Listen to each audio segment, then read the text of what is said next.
It's been quite a journey through this, but we must also take another conversation coming from, someone who is also a close associate of the late former president. I'm talking about retired Major General Paul Tafa, who is a friend, a personal friend of late former President Muhammadu Buhari.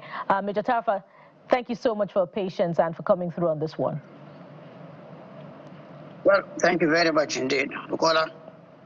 I'm speaking from London this morning. Major Tafa, can you hear me?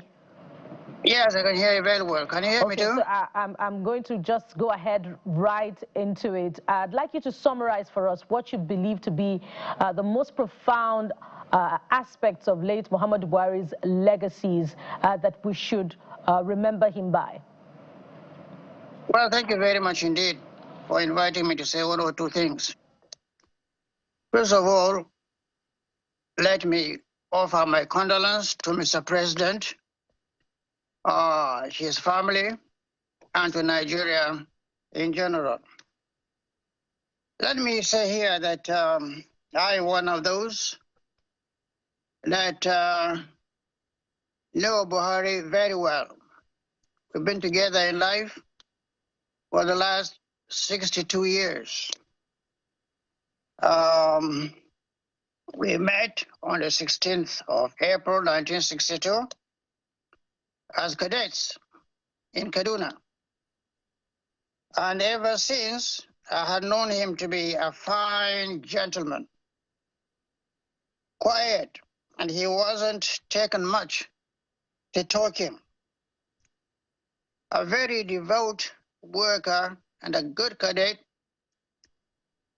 And from there, being an officer in the Nigerian army, he kept on to that principle.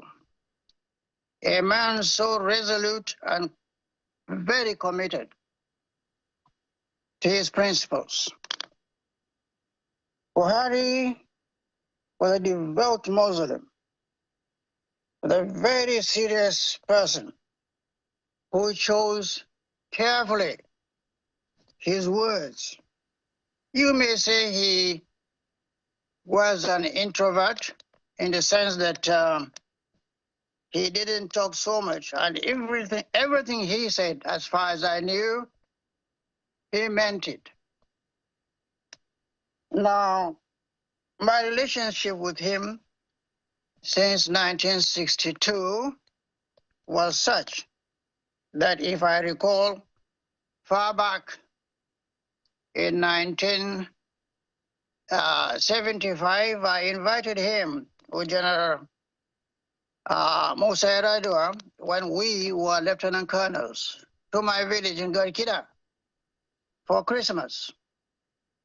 1975, we went to Garkida and had a jolly good time during Christmas. Can you imagine? He was then a governor in Borno State. And Buhari, also a very good friend of mine, both Muslims. I'm a Christian, but I invited them to Garkida for Christmas, and they honored it. That shows you the type of people we were in those days. Now, he never minced words, as far as I knew.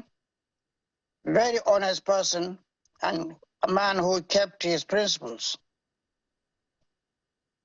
Now, I remember that when he was also chairman of what was PTF, because of his belief in me and me in him, he said, Paul, if I have my way, I will hand over this PTF thing to you, because I know you are so principled and you will not condone indiscipline.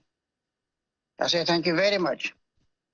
And that was what he repeated in just 2 years ago when I was with him, shortly before he resigned as presidency.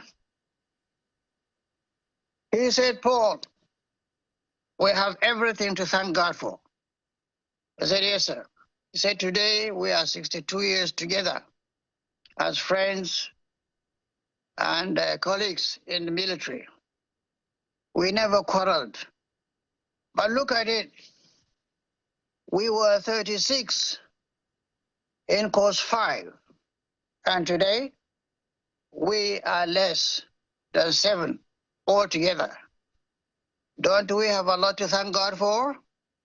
And I said, absolutely, sir. Not knowing, unfortunately, that in a very short time, I will mourn him. Now, Buhari, to everybody, is a man that did not mince his words. A man that what he said, he believed in it. He, like a few that I know in this country, did not amass wealth like, should I say, most people. Should I exempt myself, if you don't mind? But he lived a very happy life, a very successful life, very happy life indeed. So Nigeria will mourn him, and I wish that we have people like him, and like I said, to people like him who were there before him, like Gerald Gowan, a principled man who led this country.